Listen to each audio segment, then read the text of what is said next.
આપ સર્વોને હેતપૂર્વક જય શ્રી સ્વામિનારાયણ। આજની સત્સંગ કથા વાર્તા નિજ મંદિર સાવરકુંડલા। જય શ્રી સ્વામિનારાયણ। આજે આપણે ગામ દેરડી ગોંડલ ના મેરામભાઈ માંજરિયા અને તેમના ધર્મપત્નીને શ્રી હરિનો સત્સંગ અને તેમના વિશે થયેલા દ્રઢ નિશ્ચય વિશે સત્સંગ વાર્તા કરીશું। ગોંડલ ના દેરડી ગામના દરબાર ભક્ત એવા માંજરિયા મેરામભાઈ અને એમના પત્ની બંનેને સંતોના યોગે રૂડો સત્સંગ થયો હતો। સંવત 1868ની સાલ 69 કાળમાં શ્રીજી મહારાજ સહુ સંતો ભક્તો સાથે તેને ત્યાં દેરડી પધાર્યા અને કહ્યું કે ભગત, ભજન કરતા દાણા ખૂટે તો ગઢડે આવતા રહેજો, પણ દુઃખી ન થશો। તે સમયે દુષ્કાળના આગોતરા એંધાણ હોય। શ્રી હરિ સહુ આશ્રિત ભક્તોને અગાઉથી જણાવતા હતા।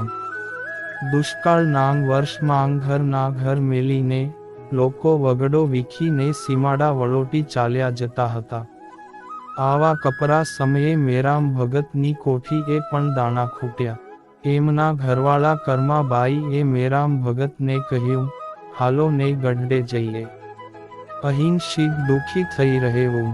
શ્રીજી મહારાજે આપણને ગઢડે આવતા રહેજો એમ કહ્યું છે, તો ત્યાં જઈ સુખે ભજન થશે, વળી ગઢપુર પેટ પૂરતું અન્ન તો મળી રહેશે। આ કોઠીઓ તો હવે ખાલી ખમ થઈ છે, ઘર માંગ ઉંદરડા હડિયા પાટી કરે છે। આમ દિન પર દિન જશે તો ભૂખ સંતાપશે, તેના દુઃખથી પીડા સહેવાશે નહીં ભગત। મેરામ ભગતે શૂરવીરતાથી કહ્યું, કાઠિયાણી, ધર્માદો ખાવો એ આપણને કાઠીને કલંક બરાબર કહેવાય। એ કરતા ભૂખે મરી જઈશ પણ ગઢડે તો નહીં જ જાઉં। હા, તમારે જવું હોય તો છૂટા છો। કર્માબાઈ બોલ્યા કે ભગત, સોય વાન્હે વાન્હે દોરો જાય। મારો ધર્મ તમે જ્યાં હો ત્યાં રહેવું, તો પછી મારે જવાની વાત ક્યાં રહી। પછી તો પતિ પત્ની ઘરના કમાડ બંધ કરીને સ્વામિનારાયણ સ્વામિનારાયણ એમ અહર્નિશ ભજન કરવા લાગ્યા। આમને આમ 3 દી ને 3 રાત્રિ વીત્યા। અંતે મેરામ ભગતના મોંમાંથી બોલ નીકળ્યા, કાઠિયાણી, હવે તો ભૂખ સહન થતી નથી। જીવ તાળવે ચોટીને જળ વિનાની માછલીની જેમ તરફડે છે। ત્યારે કર્માબાઈ એ પતિને ફરી શ્રીજી મહારાજના કહ્યાં વેણ યાદ કરાવી કહ્યું, તો પછી હજુય વેળા છે, મોડું નથી થયું, નિરાંતે ભજન કરવા હાલો ને ગઢડે। મેરામ ભગત પણ વટનો કટકો તે કરીને મૌન ફેરવી ગયા। એ દિવસે રાત્રિનો 1:30 પહોર થયો અને મેરામ ભગત ઘર બહાર લથડિયા ખાતા નીકળ્યા। ગામના એક વાણિયાની દુકાન નામ કમાડ ખસેડીને એક મૂંઠી જુવાર કાચે કાચી ખાઈ પાછા ઘેર આવ્યા। અને ચોથો દિવસ તો એમ જ પસાર થયો। સંધ્યા ઉતરી, રાત રૂમઝૂમ કરતી રમણે ચડી। તે જ વેળા એ ભગતના ઘરના આખા ઓરડામાં ચંદ્રમામ ઉતર્યો હોય તેવા તેજના પુંજ ઉતરીને પથરાઈ ગયા। તે તેજ વચાળે શ્રીજી મહારાજને મેરામ ભગતે જોયા। એ જ વેળા ટેકા વગરની લાકડી પડે તેમ ભગત ભક્તાણી શ્રી હરિને ચરણે પડ્યા। ત્યારે શ્રીજી મહારાજે કહ્યું કે મેરામ ભગત, તમે ઉઠીને ચોરી કરી એ ઠીક ન કર્યું। ત્યારે મેરામ ભગત કહે, પણ મહારાજ ભૂખે બહુ દુખવ્યો તે મતિ ભ્રમિત થઈ ગઈ તી। શ્રીહરિ કહે, તો પણ તમે ધર્મ ચૂક્યા છો, લ્યો આ 500 કોરી। એમ કહી શ્રીજી મહારાજે રૂપિયાનો ઢગલો કર્યો અને કર્માબાઈને કહ્યું, મારા ભક્તે વાણિયાની દુકાને રાત્રે જઈ એક મુઠ્ઠી જુવાર ચોરી ખાધી છે, માટે ભગતે વાણિયાને ઘેર જેટલા જુવારના દાણા ચોર્યા તેટલા જન્મ લેવા પડશે। કર્માબાઈ એ મહારાજને આ જીજીથી વિનંતી કરતા કહ્યું કે મહારાજ, તેનો અપરાધ માફ કરો, તમે તો દયાળુ છો। શ્રીજી કહે, બાઈ કર્મ કર્યા તેના ફળ તો ભોગવવા જ જોઈએ।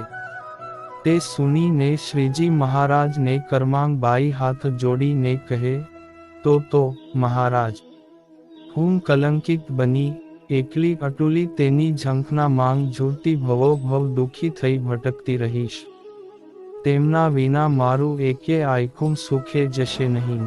શ્રીજી મહારાજે કર્માબાઈની વિનંતી સાંભળી દયા આવતા કહ્યું, તો વાણિયાની એક મુઠ્ઠી જુવારના 3 રૂપિયા આપી તેને 3 દંડવત કરી માફી માંગજો, અને ભગત, બાકીના રૂપિયામાં આ દુકાળનું વરહ પાર કરજો. આટલું કહી શ્રીજી મહારાજ અંતર્ધ્યાન થઈ ગયા. ઓરડા માંગ રાત્રિનો આછો અંધકાર ફરી પથરાઈ ગયો. પ્રભાત માંગ ઉઠતા જ નિત્ય કર્મથી પરવારી ભગતે વાણિયાના ઘર તરફ ગડગડતી દોટ મેલી. વાણિયો ઓશરી માંગ બેઠેલો જોઈને પગે પડી 3ને બદલે 6 દંડવત કર્યા. 5 કોરી મેલીને માફી માંગતા કહ્યું, શેઠ, મને માફ કરજો.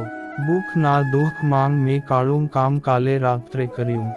તમારી હાટડીના કમાડ ખેંચી મુઠ્ઠી જુવાર ખાધી તેનો હિસાબ રૂપિયા અને વ્યાજ સાથે આપું છું, અને દંડવત કરી માફી માંગુ છું. તમે મને માફ કરો. આ સાંભળી વાણિયો ગદગદ થઈને ભગતના હાથ પકડી બોલ્યો, ભગત, આવો કરો બાપલા, તમારી ભૂલ જ નથી. હું જમાયા માંડું બેલ. ભૂખ્યાનો ભાવ સમજ્યા વિના આયખું એળે વિતાવ્યું.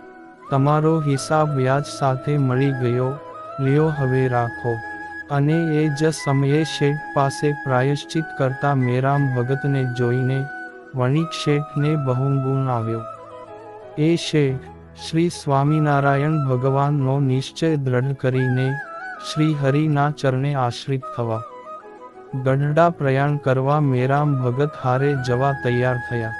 સદ્ગુરુ શ્રી નિષ્કુળાનંદ સ્વામી એ શ્રી ભક્ત ચિંતામણી ના પ્રકરણ 113ની પંક્તિ 76 થી 77 માંગ દેરડીના હરિભક્તોને સંભાળતા લખ્યા છે કે, સરતાનપુરે આલો તેલી, ભજે હરિ જગલાજ મેલી, શેઠ લાધો ખીમો ને રૂપશી, કાઠી મેરામ રામજી કરશી, એહાદી દાસ વસે દેરડી, જેની પ્રીત્ય પ્રભુ સાથે જડી, એવા હરિજન નાંજે નામ, લખવા છે મારે હૈયે હામ. આ પ્રસંગનો સંદર્ભ શ્રી ભગત ચિંતામણી ના મુક્તોના પ્રસંગ માંગથી વાંચીને અહીં સંભળાવેલ છે. જય શ્રી સ્વામિનારાયણ.